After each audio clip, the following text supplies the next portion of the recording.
The busy airport buzzed with activity as Tanya Reynolds made her way through the crowd. It was Friday afternoon, and O'Hare International Airport was packed with travelers eager to start their weekends. Tanya checked her watch. She had plenty of time before her flight to Atlanta, where she was headed for her cousin's wedding. At 34, Tanya had become used to airports. As a marketing executive who often traveled for work, she knew the drill.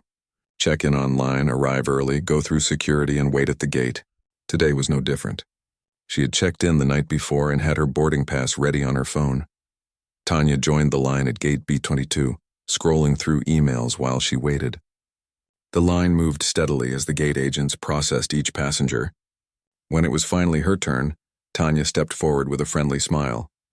"Good afternoon," she said, handing her ID to the gate agent and holding up her phone to display her boarding pass. The gate agent, a woman with blonde hair pulled back in a tight ponytail, glanced at Tanya's ID and then at her phone screen. Her expression changed suddenly, eyebrows furrowing as she stared at the digital boarding pass. "Is something wrong?" Tanya asked, noticing the change in the agent's demeanor. "This doesn't look right," the agent said, examining the digital pass more closely. "Are you sure this is for today's flight?" Tanya felt a flicker of confusion. "Yes, I checked in last night. It's flight 1482 to Atlanta at 3:45. The agent shook her head slightly. "The formatting looks off. This doesn't match what our system usually produces." Tanya blinked, caught off guard. She'd used the airline's own app to check in, just as she had dozens of times before. "I used your airline's app," Tanya explained, keeping her voice calm. "It's the same boarding pass I always get." Behind her, other passengers were starting to shift impatiently.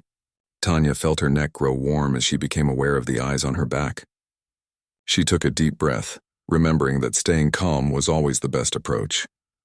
The gate agent's eyes narrowed slightly. "Just a moment," she said before calling over her shoulder.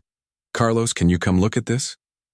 A supervisor approached, a man in his 40s with a name tag that read, Carlos Mendez. "Gate supervisor." He came to stand beside the first agent, who pointed at Tanya's phone. "This boarding pass doesn't look right," the agent told Carlos. "I think there might be an issue with the ticket." Carlos looked at Tanya's phone, then at Tanya herself. His gaze was cool, assessing. "Ma'am, where did you get this boarding pass?" he asked. "From the airline app," Tanya replied, feeling a knot form in her stomach. "I checked in online yesterday evening." "And you're certain you're booked on this flight today?"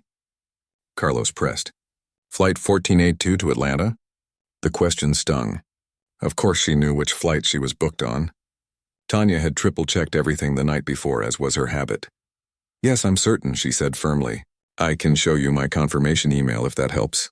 The line behind Tanya had grown. She could hear murmurs of annoyance from waiting passengers. A few people had stepped out of line to use the automated check-in kiosks instead. Others were watching the exchange with curious eyes. Carlos turned to the gate agent. "Let's check the system." The gate agent typed something into her computer, her eyes scanning the screen. "I don't see her name on the manifest," she said quietly, but loud enough for Tanya to hear. Tanya felt her heart skip a beat. How could she not be on the manifest? She'd received confirmation. She had her boarding pass right there on her phone. "That's impossible," Tanya said, trying to keep her voice steady. "I booked this flight weeks ago. I have the confirmation email and the boarding pass." Carlos crossed his arms. "Ma'am, our system doesn't show you booked on this flight. I'm going to need you to step aside so we can assist other passengers while we figure this out." The request to step aside felt like a slap. Tanya was acutely aware of the eyes on her. Dozens of strangers watching as she was essentially being told her documentation wasn't legitimate. "I'd like to see what's in your system," Tanya said, standing her ground. "Because I have confirmation right here." She pulled up her email app and quickly found the confirmation email the airline had sent her 3 weeks earlier. She held it up for Carlos to see. Carlos glanced at it briefly. "Anyone can create an email that looks like a confirmation," he said dismissively. "We need to go by what's in our system." The implication hung in the air, that Tanya might have fabricated her documentation, that she might be lying, that she didn't belong on this flight. A hot feeling spread through Tanya's chest. She looked around and noticed something that made the knot in her stomach tighten further. Just moments ago, a white businessman had gone through the line with barely a glance at his boarding pass. The same gate agent who was scrutinizing her had waved him through with a smile. "I'd like to speak to a manager," Tanya said, her voice firm but controlled. Not a gate supervisor, but a station manager. Carlos sighed, the kind of sigh that suggested Tanya was being difficult. "Ma'am, I can assure you that—" "A manager, please," Tanya repeated. She wasn't going to be brushed aside. By now, several people in line had pulled out their phones. Tanya wasn't sure if they were just passing time or recording the interaction, but either way, the feeling of being on display made her skin crawl. A woman behind Tanya spoke up. "Excuse me, but some of us have flights to catch. Can you deal with this somewhere else?" Tanya felt a flash of hurt at the woman's words. As if she was deliberately causing a delay. As if she wasn't also trying to catch a flight. Carlos nodded at the woman. "We're working to resolve this as quickly as possible, ma'am." Then, to Tanya, "Please step to the side counter so we can assist other passengers." Tanya reluctantly moved to the counter Carlos had indicated, a few feet away from the boarding line. Her mind raced. She needed to get to Atlanta tonight. Her cousin's wedding rehearsal dinner was tomorrow. She had hotel reservations, plans with family. Carlos called another staff member over, a young woman with short dark hair. They spoke in hushed tones, occasionally glancing at Tanya. The gate agent continued processing other passengers, all of whom seemed to get through without issue. 5 minutes passed, then 10. Tanya's flight was scheduled to board in 20 minutes and she was still standing to the side, waiting. She pulled out her phone again and opened her Airline app, double-checking her reservation. There it was, clear as day. Confirmed. Flight 1482. Today's date. Departing O'Hare 3:45 p.m. Arriving Atlanta 6:52 p.m. Tanya took screenshots just in case. Then she dialed her colleague, Diane, who had helped book the tickets through their company's travel portal. "Hey Tanya, what's up?" Diane answered. "Diane, I'm at the airport and they're telling me I'm not on the manifest for my flight to Atlanta," Tanya explained quickly. "Can you check the booking system and confirm my reservation?" "Hold on," Diane replied. Tanya could hear keyboard clicks in the background. "That's weird. According to our system, you're definitely booked on flight 1482 today. Your ticket was issued and everything is confirmed. Let me pull up the record locator." Tanya felt a wave of relief. At least she wasn't going crazy. She really did have a valid booking. Carlos returned, a taller man in a suit following behind him. The man had a badge that identified him as Lawrence Wilson, customer service manager. "Ms. Reynolds." Lawrence addressed her with a much more professional tone than Carlos had used. "I understand there's an issue with your boarding pass?" "Yes," Tanya replied, feeling a slight easing of the tension in her shoulders at finally speaking to someone who seemed to be taking her seriously. "Your staff is saying I'm not on the manifest, but I have confirmation of my booking right here." She showed him her phone screen. Lawrence examined it carefully. "May I?" he asked, gesturing that he'd like to take her phone to look more closely. Tanya nodded, and Lawrence spent a few moments studying her boarding pass and confirmation email. He then handed the phone back. "I apologize for the confusion, Ms. Reynolds," he said. "Would you mind if I make a quick call?" "Not at all," Tanya replied. "But my flight boards soon. I understand. This won't take long." Lawrence stepped away and made a call on his phone, speaking too quietly for Tanya to hear. Meanwhile, Carlos and the gate agent continued exchanging glances in her direction. Tanya's own phone rang, Diane calling back. "Tanya, I've got the travel agency on the other line," Diane said. "They confirmed your ticket is valid and active. There should be absolutely no issue with you boarding that flight." "Thanks, Diane. They're checking it now," Tanya replied. "Can you stay on the line?" "Of course," Diane assured her. Lawrence returned, his expression different now, a mixture of concern and what looked like embarrassment. "Ms. Reynolds," he began, "it appears there may have been a glitch in our system affecting several passengers' records today." "We're looking into it right now," Tanya nodded, waiting for him to continue. "If you'll allow me," Lawrence said, "I'd like to check something on our backup system." He went to a computer terminal and typed for a few moments. Then he nodded, seemingly confirming something to himself. "Ms. Reynolds, I can see your reservation clearly in our backup system," Lawrence said, his tone now apologetic. "You are indeed booked on flight 1482, seat 14A. Your boarding pass is valid." The knot in Tanya's stomach began to unravel, but the relief was mixed with a lingering sense of frustration and hurt. "So I can board my flight?" she asked, wanting absolute clarity. "Yes," Lawrence confirmed. "You're all set to board. Again, I apologize for the confusion and any inconvenience this has caused." Tanya thanked Diane and ended their call. She took a deep breath, gathering her composure. The entire ordeal had lasted almost 20 minutes. 20 minutes of being made to feel like she didn't belong, like she was trying to cheat the system somehow. Lawrence escorted her back to the gate, where the agent who had initially questioned her boarding pass now avoided making eye contact. "Ms. Reynolds is confirmed on this flight," Lawrence told the gate agent. "Please scan her boarding pass." The agent nodded silently and scanned Tanya's phone. The machine beeped in approval, and the agent handed Tanya her ID back without a word. "Thank you for your patience, Ms. Reynolds," Lawrence said. "Enjoy your flight." As Tanya walked down the jetway toward the plane, she could feel her heart still racing. The incident was over, but the feeling of being singled out, of having her word questioned when others were taken at face value, lingered. She found her seat 14A, a window seat just as her boarding pass had indicated all along, and settled in, trying to process what had just happened.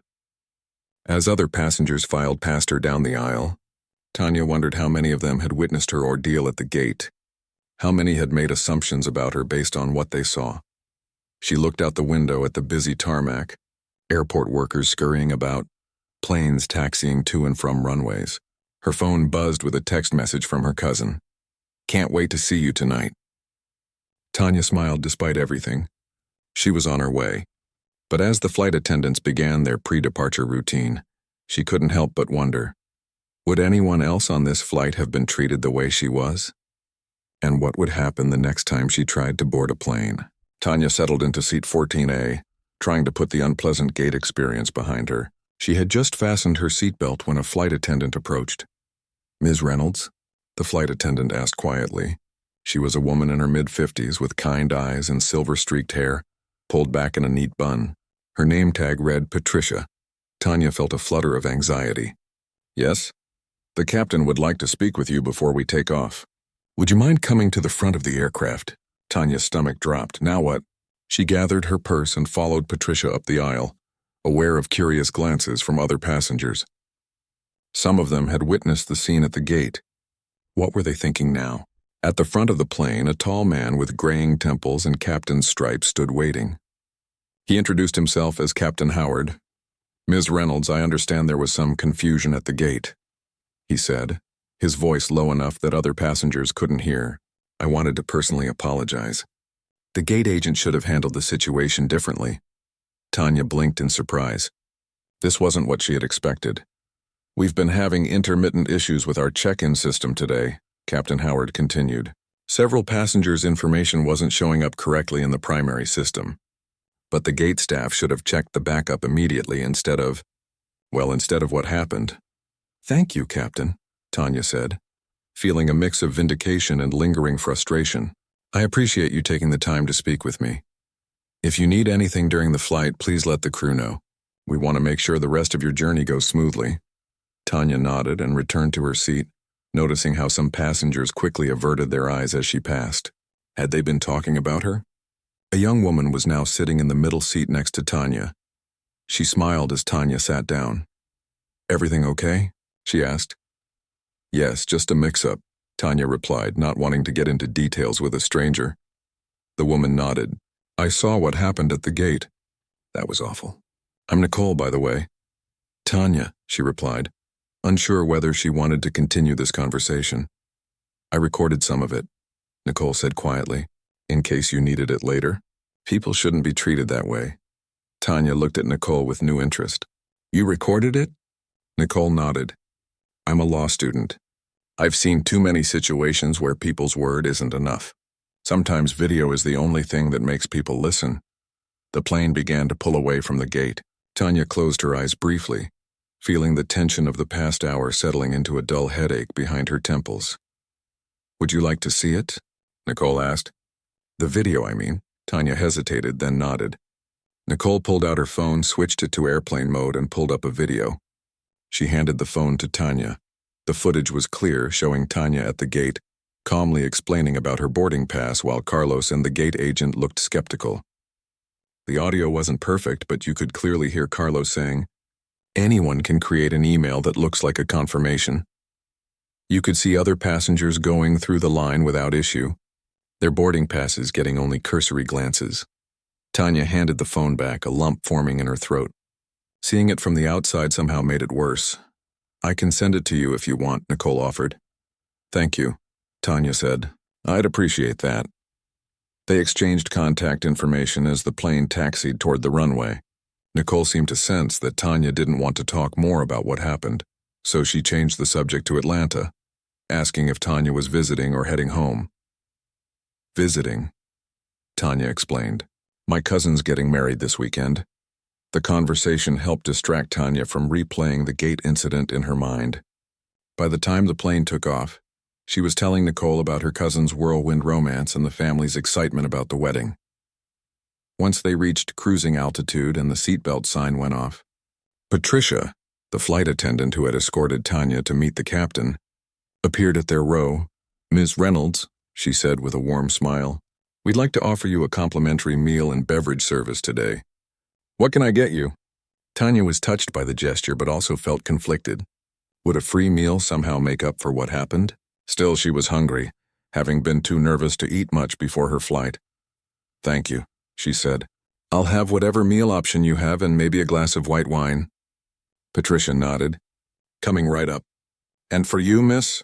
she asked Nicole. "Just water, thanks," Nicole replied. When Patricia left, Nicole leaned closer to Tanya. "You know," she said quietly, "what happened at the gate that wasn't right." "I know," Tanya replied, looking out the window at the clouds below. "No, I mean legally," Nicole continued. "It's a clear case of discriminatory treatment. I've been studying cases like this in my civil rights law class." Tanya turned to look at Nicole. "What do you mean?"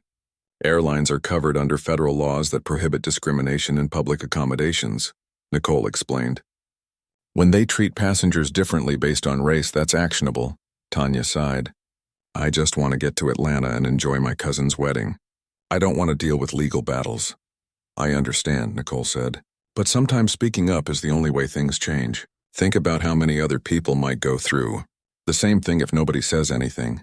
Tanya's meal arrived, a chicken dish that looked surprisingly appetizing for airplane food, along with a glass of chilled wine. She took a sip, letting the cool liquid wash away some of the stress of the afternoon. "My mom went through something similar last year," Nicole continued after Patricia had moved on. "She was flying to visit me at school, and they made her check her carry-on bag saying it was too big. Then I watched white passengers board with bags twice the size."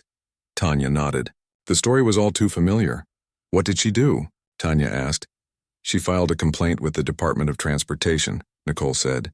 "Nothing major came of it individually, but those complaints get recorded. When there's a pattern, that's when changes happen." Tanya considered this as she ate her meal. Maybe Nicole had a point. Maybe staying silent wasn't the answer. After they'd finished eating and Patricia had collected their trays, Tanya pulled out her phone and opened her notes app. She began writing down everything she could remember about the incident. Times, names, what was said. The details were still fresh in her mind. Nicole noticed what she was doing and smiled approvingly. "Smart," she said. "Documentation is always the first step." The rest of the flight passed more quickly than Tanya expected. She and Nicole chatted about law school, Tanya's marketing job, and their favorite spots in Atlanta. By the time the plane began its descent, Tanya felt she'd made a new friend. As the seatbelt sign came on and they began preparing for landing, Tanya's thoughts returned to what awaited her in Atlanta. She was looking forward to seeing her family, to celebrating her cousin's happiness. But now she also had decisions to make about what had happened today. When the plane touched down at Hartsfield-Jackson Atlanta International Airport, Captain Howard's voice came over the intercom, welcoming passengers to Atlanta and mentioning the local time and weather. Then he added something unusual. "Ladies and gentlemen, we'd like to begin our deplaning process with a special thank you to Ms. Tanya Reynolds in seat 14A for her patience and understanding today. Ms. Reynolds, you're welcome to deplane first when we reach the gate." Tanya felt her cheeks warm as several passengers turned to look at her. She hadn't expected this public acknowledgement. Wow, Nicole whispered. They're really trying to make amends. Or avoid a complaint, Tanya whispered back. When the plane reached the gate and the seatbelt sign turned off, Patricia appeared at their row again. Ms. Reynolds, you're welcome to gather your things and come to the front, she said with a smile. Tanya hesitated, unsure how she felt about this special treatment. On one hand, it was a nice gesture. On the other, it put her in the spotlight again, made her the center of attention in a way that felt uncomfortable. It's okay, Tanya said. I don't mind waiting my turn. Patricia looked surprised. Are you sure? Yes, I'm sure, Tanya replied firmly but politely. As they waited for their turn to exit, Nicole handed Tanya a business card. That's my email. I'll send you the video when we land. And if you decide you want to file a complaint or anything, let me know. I'd be happy to help. Tanya tucked the card into her purse. Thank you, Nicole, for everything. When it was finally their turn to leave, Tanya and Nicole walked up the aisle together. At the door, Captain Howard stood saying goodbye to passengers. He reached out to shake Tanya's hand. Ms. Reynolds, thank you again for your understanding today. I want you to know I've already spoken to station management about what happened. I appreciate that, Captain, Tanya said, shaking his hand firmly, but I think there are still some issues that need to be addressed. His expression shifted slightly, a flash of concern crossing his features. Of course, he said. If you'd like to speak with someone further, I can arrange. I'll be contacting customer relations directly, Tanya cut in smoothly. But thank you for the offer. She stepped past him into the jetway, feeling stronger than she had all day. In the terminal, she turned to Nicole. Are you heading to baggage claim? Nicole shook her head. I just had a carry-on, and I need to catch a connecting flight to Savannah in an hour. But it was really great meeting you, Tanya, despite the circumstances. They hugged briefly, and Nicole headed off toward her gate while Tanya made her way to the baggage claim. As she walked, she pulled out her phone to let her family know she'd arrived. She had several new notifications, emails, texts, and a social media alert that surprised her. Someone had tagged her in a post. When she opened it, her stomach dropped. It was a video of the incident at O'Hare, already gaining comments and shares. The caption read, "Watch how this black woman is treated at Airline name gate today. Accused of faking her boarding pass while others walk through dar flying while black or travel discrimination." Tanya stopped walking, staring at her phone in disbelief. The video wasn't from Nicole. It was from a different angle taken by another passenger. And it was already starting to spread online. Her phone buzzed with an incoming call. It was her cousin. Tanya took a deep breath and answered. Hey, I just landed, she said, trying to sound normal. Tanya, her cousin replied urgently. Are you okay? There's a video going around. I know, Tanya cut in. I just saw it. I'm fine, really, fine. Tanya, this is outrageous. What happened exactly? As Tanya resumed walking toward baggage claim, she began explaining the day's events to her cousin. By the time she reached the carousel, she realized this incident wasn't going to just fade away into the background as she'd hoped. The video was gaining traction, comments were pouring in, and her phone kept buzzing with notifications. What had started as a routine flight had become something much bigger than herself. And somewhere deep down, a part of her knew that maybe that wasn't such a bad thing after all. Tanya's cousin Aisha was waiting at baggage claim, her face a mix of concern and outrage. The moment she spotted Tanya, she rushed over and wrapped her in a tight hug. I can't believe this happened to you, Aisha said, pulling back to look at Tanya's face. Are you really okay? Tanya nodded, though the truth was more complicated. She was physically fine, yes, but emotionally, the incident had left her feeling exposed, vulnerable and angry in ways she was still processing. Let's get your bag and get out of here, Aisha said, glancing around the busy terminal. The wedding planner's been blowing up my phone, but I told her family comes first. As they waited by the carousel, Tanya's phone continued to buzz with notifications. The video was spreading faster than she could have imagined. It had already been shared thousands of times across various platforms. Comments ranged from outrage on her behalf to people sharing their own similar experiences. Have you watched it? Aisha asked, nodding at Tanya's phone. Just briefly, Tanya replied. I lived it, remember? Not eager to relive it. It's pretty clear what happened, Aisha said carefully. Even Mom called me about it, and you know she barely uses social media. Tanya spotted her suitcase coming around on the carousel and stepped forward to grab it. As she did, a woman nearby gasped, "Oh my God, it's you," the woman exclaimed, loud enough that several people turned to look. "You're the woman from the video, the one they tried to keep off the plane." Tanya froze, her hand still on her suitcase. She felt a hot flush creeping up her neck as strangers began to stare. Aisha stepped in smoothly, positioning herself between Tanya and the woman. "Excuse us, we need to get going. Wedding preparations, you know how it is." She guided Tanya away, rolling the suitcase herself. "This is so weird," Tanya muttered as they headed for the exit. "I don't want to be the woman from the video." "I know," Aisha said sympathetically. "But you might not have a choice now. That video hit a nerve. It's showing something that happens all the time but rarely gets documented so clearly."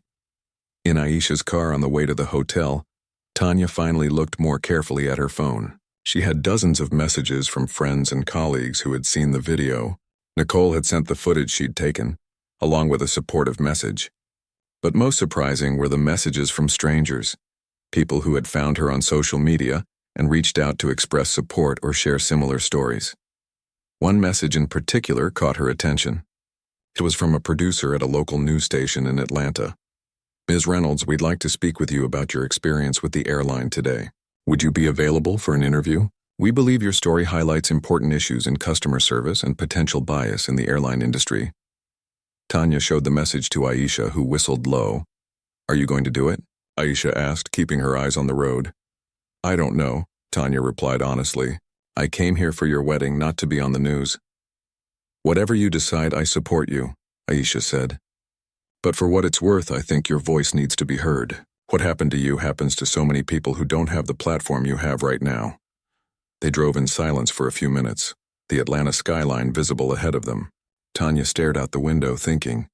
She had always considered herself someone who stood up for what was right, who didn't shy away from difficult conversations, but she had never expected to be thrust into a spotlight like this. "The rehearsal dinner isn't until tomorrow evening," Aisha said eventually. "If you wanted to do an interview in the morning, it wouldn't interfere with any wedding stuff." Tanya nodded slowly. "I'll think about it." By the time they reached the hotel, Tanya had made her decision. She replied to the producer, agreeing to an interview the following morning at the hotel. Then she put her phone on Do Not Disturb mode. Tonight, at least, she wanted to be present with her family. Aisha helped her check in and carried her suitcase up to her room. "A bunch of the family is meeting for drinks in the hotel bar at 8 if you're up for it," she said. "No pressure if you need to rest, though." "I'll be there," Tanya promised. "I'm not letting this thing overshadow your wedding celebrations." After Aisha left, Tanya took a long shower, letting the hot water wash away some of the tension she'd been carrying. She changed into fresh clothes, applied light makeup, and headed down to the hotel bar, determined to put the airline incident aside for the evening. The family gathering was exactly what she needed. Warm hugs, familiar faces, and conversations that had nothing to do with viral videos or airline discrimination. Her Aunt Gloria insisted on buying her a drink, and her Uncle Philip made everyone laugh with stories about Aisha as a stubborn toddler. For a few hours, Tanya felt normal again. It wasn't until she returned to her room that night that reality came flooding back. She checked her phone to find even more messages, including one from the airline's corporate office requesting to speak with her at her earliest convenience. The video had now been viewed over 500,000 times. There was also an email from Nicole with the subject line, "You're not alone." Inside was a link to an online forum where dozens of people, mostly women of color, were sharing their own stories of being questioned, doubted, or outright accused of lying at airports and other travel hubs. "This is bigger than just one incident," Nicole had written. "Your story is helping others speak up." Tanya lay awake for a long time that night, thinking about what she would say in the interview tomorrow. By the time she drifted off to sleep, she had made up her mind about several things. Morning came quickly. Tanya woke to a text from the news producer confirming they would arrive at 10 a.m. She dressed carefully in a royal blue dress that she had packed for the wedding brunch, professional but not too formal. She wanted to look like herself, not like someone trying too hard for a TV appearance. At 9:45, Aisha knocked on her door. "Moral support," she explained, holding up a coffee cup. "And caffeine because everything's better with caffeine." Tanya accepted the coffee gratefully. "I'm nervous," she admitted. "I've never done anything like this before." "You'll be great," Aisha assured her. Just tell the truth. That's all you need to do. The news crew arrived precisely at 10. A reporter named Layla Chen, a cameraman, and a producer. They set up in the hotel's small business center, which the hotel had agreed to close off for an hour for the interview. We'll keep this simple, Layla explained as the cameraman adjusted his equipment. I'll ask you to walk us through what happened, and then I'll ask a few follow-up questions. Just speak naturally as if you're telling the story to a friend. Tanya nodded, taking a deep breath as the camera's red light came on. Ms. Reynolds, Layla began, a video showing your experience at O'Hare International Airport yesterday has gone viral. Can you tell us what happened in your own words? Tanya had rehearsed this in her mind, but now that the moment was here, she found herself speaking from the heart. I was trying to board a flight to Atlanta for my cousin's wedding, she began. I had checked in online the night before and had my boarding pass ready on my phone, just like I always do when I travel. But the gate agent took one look at my boarding pass and immediately questioned whether it was legitimate. As Tanya recounted the story, the skeptical gate agents, the suggestion that she might have fabricated her documentation, the way other passengers moved through the line without scrutiny, she felt a strange sense of detachment, as if she were talking about something that had happened to someone else. And what do you believe was the reason for this treatment? Layla asked. Tanya paused, choosing her words carefully. I travel frequently for work. I know what normal security procedures look like. This wasn't that. The gate agent and supervisor made assumptions about me that they didn't make about other passengers. I can't say for certain what was in their minds, but I know what it felt like to be the only person whose documentation was treated as suspicious. The airline has issued a statement saying there was a system glitch affecting multiple passengers. Layla noted. What's your response to that? There may well have been a glitch, Tanya acknowledged. But a glitch doesn't explain why I was the only one accused of lying. A glitch doesn't explain why the gate agent didn't check the backup system until a manager got involved. Technology problems happen. But how we respond to those problems, who we believe, who we question, whose word we take at face value, those are human decisions. The interview continued for about 20 minutes. Tanya found her voice growing stronger as she spoke about the wider implications of what had happened to her. This isn't just about one bad day at the airport, she said toward the end. It's about dignity. It's about being treated with the same respect and given the same benefit of the doubt as everyone else. No one should have to prove they belong in a space where they have every right to be. After the camera stopped rolling, Layla shook Tanya's hand. Thank you for sharing your story, she said. This will air on our evening news tonight and we'll also have a web version up by this afternoon. As the crew packed up their equipment, Tanya's phone rang. It was a number she didn't recognize, but the area code was from Chicago. Hello? She answered cautiously. Ms. Reynolds? This is Vanessa Thompson, Vice President of Customer Experience at the airline. I was hoping we could speak about your experience yesterday. Tanya met Aisha's eyes across the room. Her cousin raised her eyebrows questioningly. Yes, Ms. Thompson, Tanya replied firmly. I think we should definitely talk about what happened. But I should let you know that I've just completed a news interview about the incident. There was a brief pause on the other end of the line. I understand, Vanessa said finally. That's actually part of why I'm calling. We've seen the video, of course, and want to address this situation properly. What happened to you does not reflect our company values or training protocols. I'm glad to hear that, Tanya said, because what happened yesterday wasn't just a customer service issue. It was much more than that. I agree completely, Vanessa replied, surprising Tanya. And if you're willing, I'd like to discuss not just how we can make this right for you personally, but how we can ensure this doesn't happen to other travelers in the future. Tanya hadn't expected this. She had been prepared for denials, for excuses, for corporate doublespeak, not for apparent sincerity. I'm listening, she said. Would you be open to meeting with our executive team when you return to Chicago? We'd like to hear your perspective on how we can improve. Your experience, while deeply regrettable, provides us with an opportunity to address some systematic issues. Tanya thought about the forum Nicole had shown her. All those similar stories that never went viral, never reached corporate boardrooms. Ms. Thompson, Tanya said, I'll meet with you on one condition. I want to bring some additional perspectives to the table. Other travelers who have had similar experiences but whose stories weren't captured on video. There was another pause. That seems reasonable, Vanessa said finally. We're committed to doing better. Ms. Reynolds, I hope you'll give us the chance to prove that. After ending the call, Tanya looked at Aisha, who had been listening to her side of the conversation with growing interest. What just happened?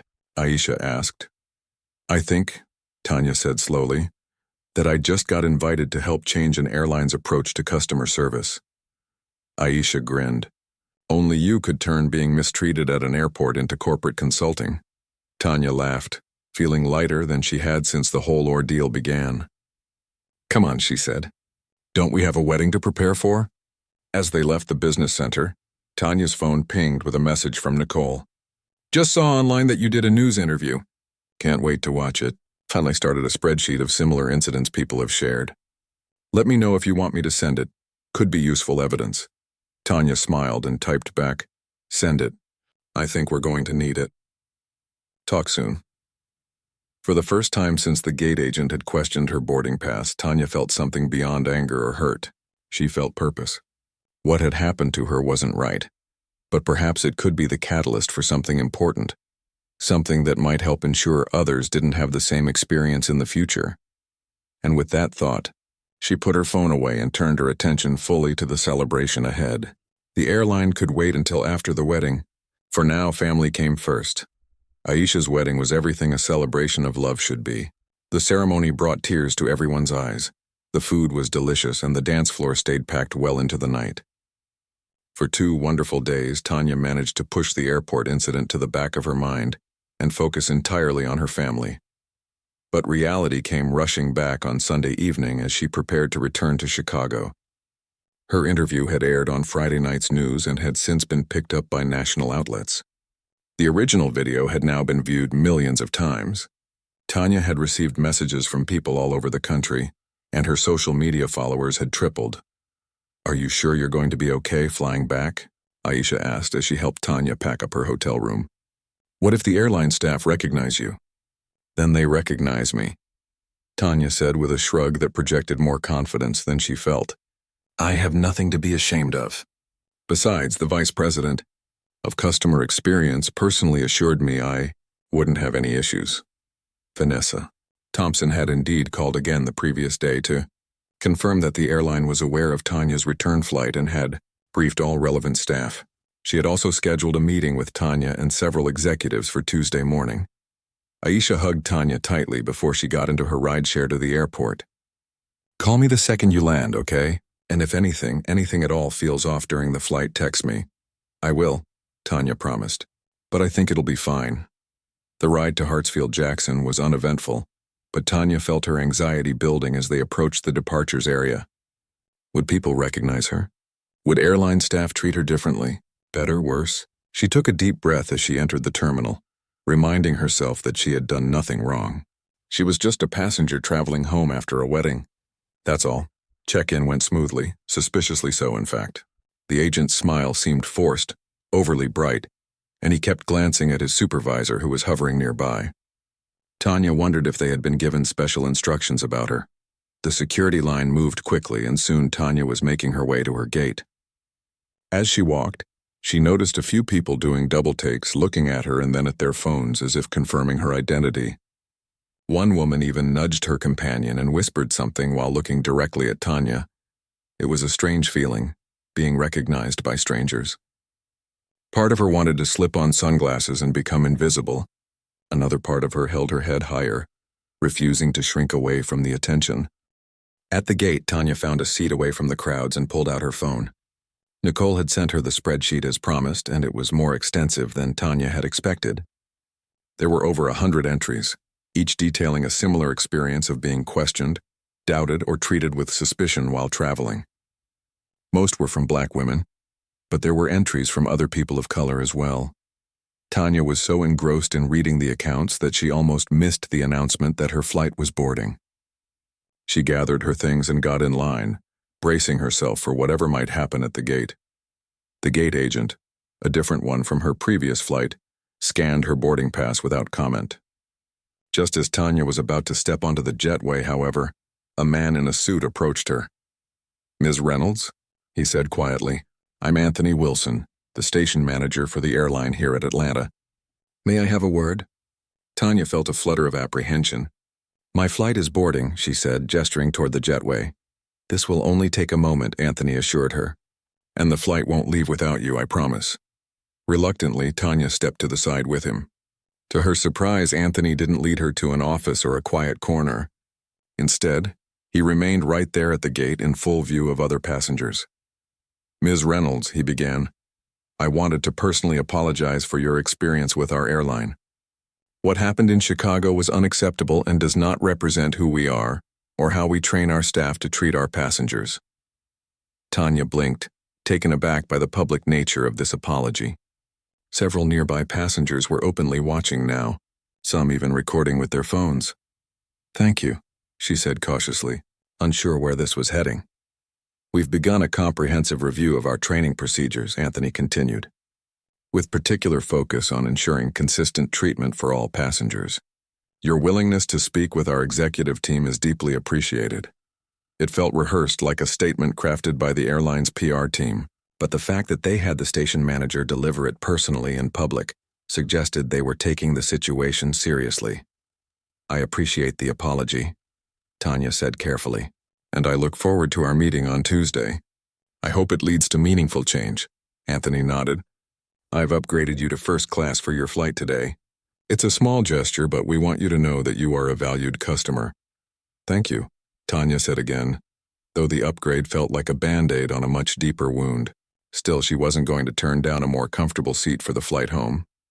As she finally boarded the plane and settled into her first-class seat, Tanya couldn't help but wonder, would any of this have happened if the incident hadn't been caught on video?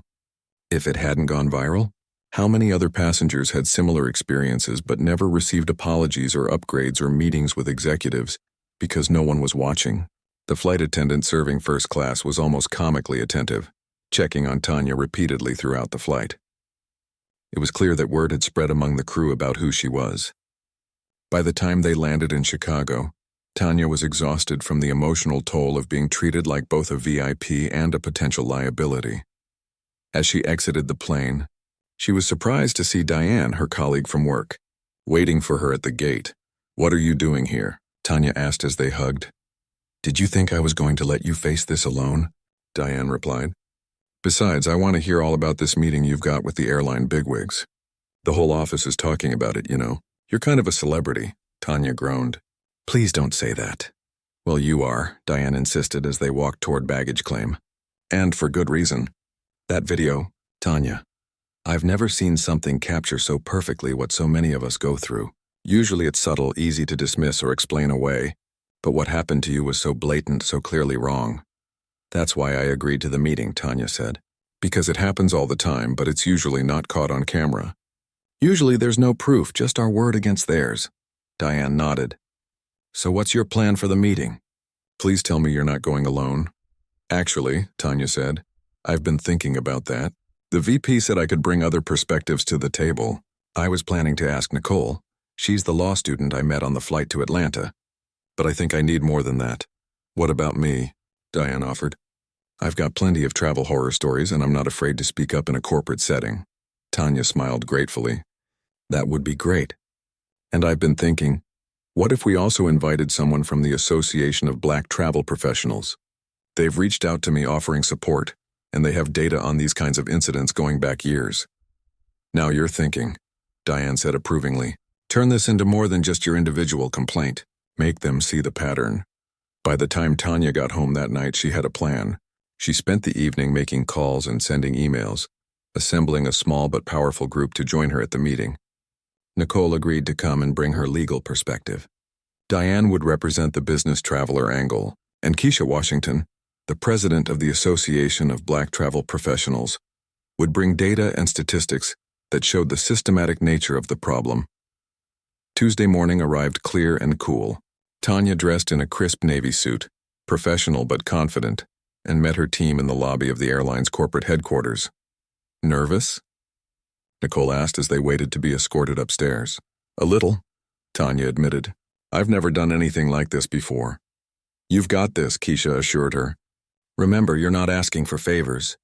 You're asking for what should already be standard practice: equal treatment for all passengers." When they were led into the conference room, Tanya was surprised by how many people were waiting for them.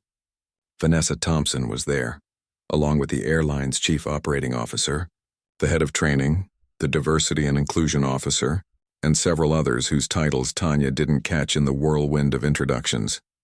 "Thank you for coming," Vanessa began once everyone was seated. "As I mentioned on the phone, we see this as an opportunity to address some systematic issues in our customer service approach. Before we start," Tanya said, finding her voice, "I want to be clear about something. I'm not here because I want special treatment or compensation for myself. I'm here because what happened to me is happening to travelers every day, at every airport, on every airline. It's just that most of the time there isn't a viral video." She gestured to her companions. "That's why I've brought these perspectives with me today. Because this isn't about one incident. It's about a pattern." For the next 2 hours they talked. Tanya shared her experience in detail. Nicole presented her legal analysis of how the incident potentially violated federal regulations. Diane spoke about the cumulative psychological impact of repeatedly being treated with suspicion while traveling for business. And Keisha presented data showing that complaints about discriminatory treatment were filed at significantly higher rates by Black women travelers, yet resulted in action less frequently than other types of complaints. The airline executives listened. They asked questions. They took notes. And to Tanya's surprise, they didn't become defensive or try to minimize the issue. "What we're hearing," the COO said toward the end of the meeting, "is that we need to do more than just apologize for a single incident. We need to address a cultural issue within our organization and perhaps within the industry as a whole." "Exactly," Tanya said, relieved that they seemed to understand. "We'd like to propose something," Vanessa said. "We're planning to revamp our customer service training program over the next quarter. Would the 4 of you be willing to consult with us on that project to help ensure that we're addressing these issues in a meaningful way?" Tanya exchanged glances with her team. This was more than she had expected. A seat at the table, a chance to influence real change from the inside. "We'd need to see a genuine commitment," Keisha said cautiously. "Goals, metrics, accountability." "Of course," the COO agreed. "We're prepared to make this a priority, with regular reporting to our board on progress." As they worked out the details of the arrangement, Tanya felt a weight lifting from her shoulders. What had started as a humiliating experience was transforming into something positive, a catalyst for change that might help countless other travelers. When the meeting ended and they left the building, Tanya felt almost lightheaded with a mixture of exhaustion and accomplishment. "We did it," Nicole said, giving Tanya a quick hug. "You did it." "It's just the beginning," Keisha cautioned. "The real work starts now." "I know," Tanya said, "but it is a beginning, and that's something." As they parted ways, each heading back to their regular lives, Tanya's phone pinged with a notification. The airline had just issued a public statement announcing a comprehensive review of their customer service protocols, with input from independent consultants to ensure equitable treatment for all passengers. They hadn't mentioned Tanya by name, but she knew, and now the world would know, that sometimes standing your ground could lead to more than just an apology. Sometimes it could lead to real change. 6 months had passed since that fateful day at O'Hare Airport. Tanya sat in her office reviewing the latest report from the airline's training department. The numbers were encouraging. Complaints about discriminatory treatment were down by 32%, and customer satisfaction scores among minority travelers had increased significantly. Her phone buzzed with a text from Nicole. "Have you seen the news?" Tanya hadn't. She'd been buried in work all morning preparing for a presentation to her marketing team. She quickly pulled up a news site and saw the headline, "Major Airlines Announce Industry-Wide Initiative to Combat Bias in Customer Service."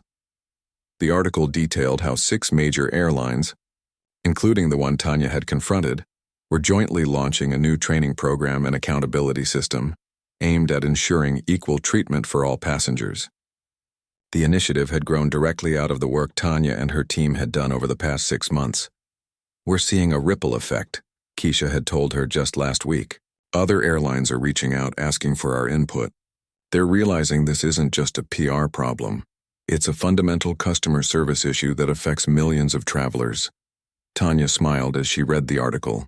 When she had first agreed to consult with the airline, she'd been skeptical about whether it would lead to real change. But the executives had surprised her with their genuine commitment to addressing the issues she'd raised. There had been challenges, of course.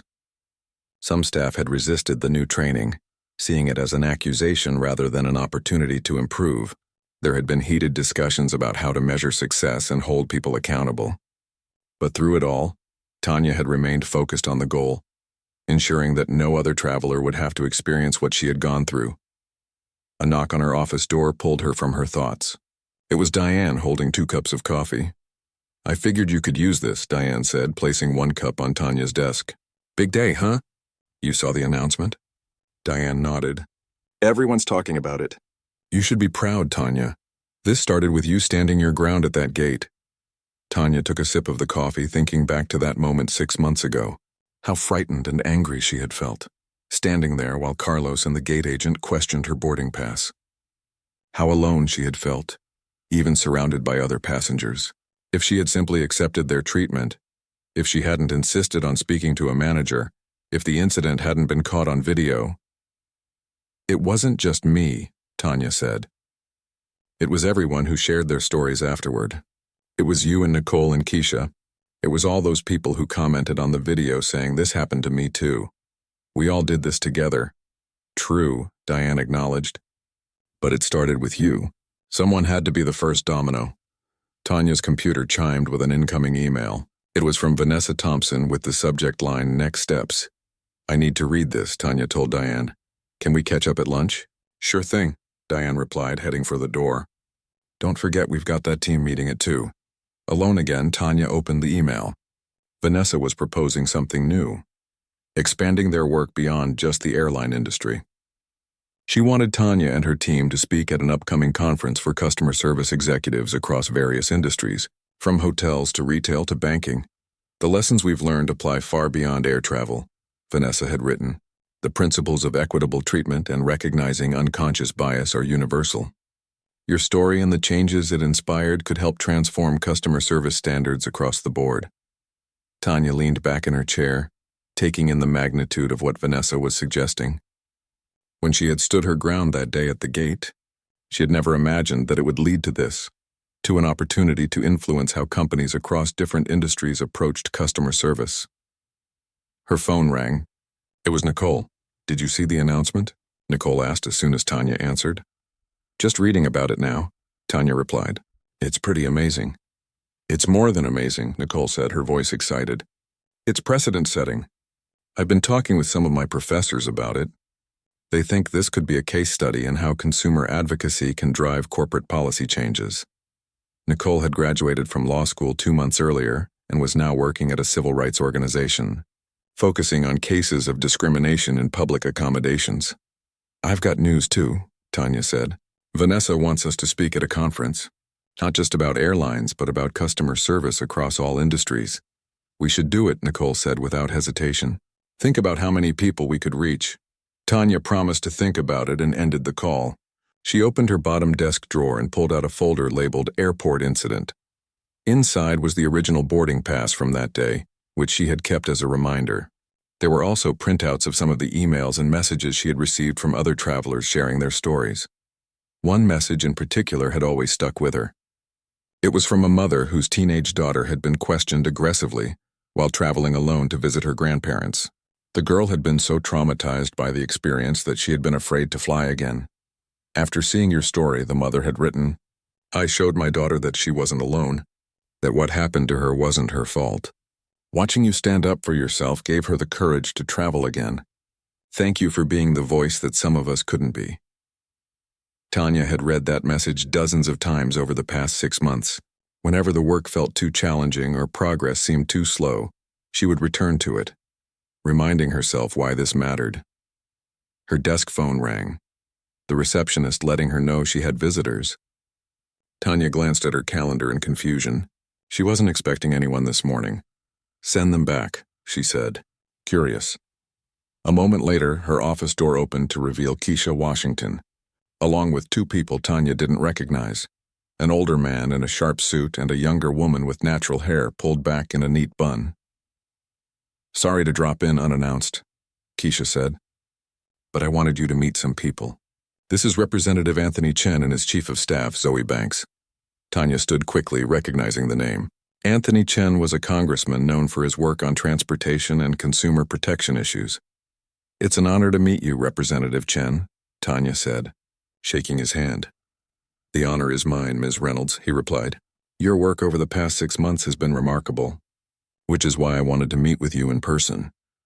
"We're drafting legislation," Zoe explained, getting straight to the point.